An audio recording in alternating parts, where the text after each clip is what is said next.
नमस्कार, माझे नाव स्वामी रुद्राक्षी संजय. मी इयत्ता 10वी या वर्गात शिकते. माझ्या शाळेचे नाव नेहरू मेमोरियल हायस्कूल तोंडार आहे. नमस्कार, माझे नाव कावडवाड क्रांती बाळू आहे. मी नेहरू मेमोरियल हायस्कूल तोंडार या शाळेची विद्यार्थिनी आहे. मी 10वी या वर्गात शिकते. मी व माझ्या मैत्रिणीने आत्मनिर्भर भारत याविषयी काही संशोधन केले. यावरून आम्ही कुटीर व्यवसाय हा विषय निवडला. महाराष्ट्रातील कुटीर व्यवसाय हा पूर्णतः नष्ट झाला आहे. हा व्यवसाय पुनर्जीवित करणे व व्यावसायिक क्षेत्रात आणणे हा आमचं लक्ष आहे. यावर आम्हाला समस्या असे दिसून आल्या की या व्यवसायाशी संबंधित असलेल्या कुटुंबावर निगडीत आर्थिक संकट येत आहेत.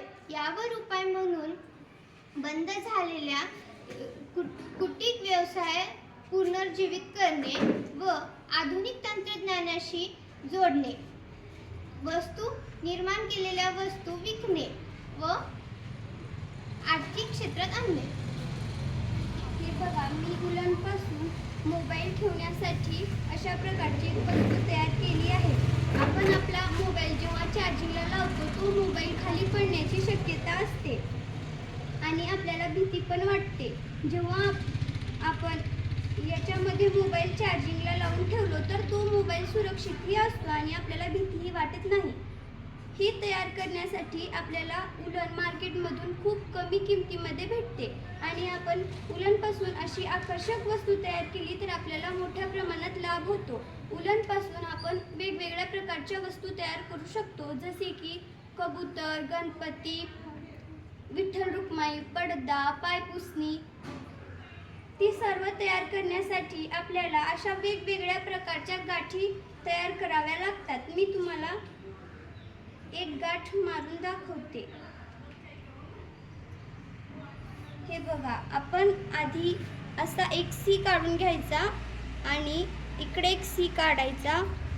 हा जो दुसरा सी आहे त्याची उरलेली जी उलन आहे ते असं त्याच्या मागून घेऊन असं मधून काढायचं आणि असं ओढून घ्यायचं.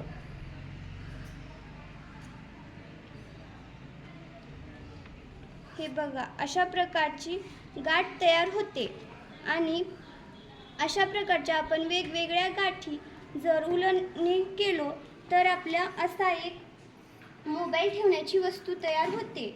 आणि या वस्तू आपण मार्केटमध्ये विकून कमी किमतीमध्ये उलन घेऊन जास्त किमतीमध्ये विकलो तर आपण आपली घरची परिस्थिती सुद्धा चालवू शकतो. आणि हे उलनपासून बनवलेले हे आपला घरगुती व्यवसाय सुद्धा आहे. धन्यवाद.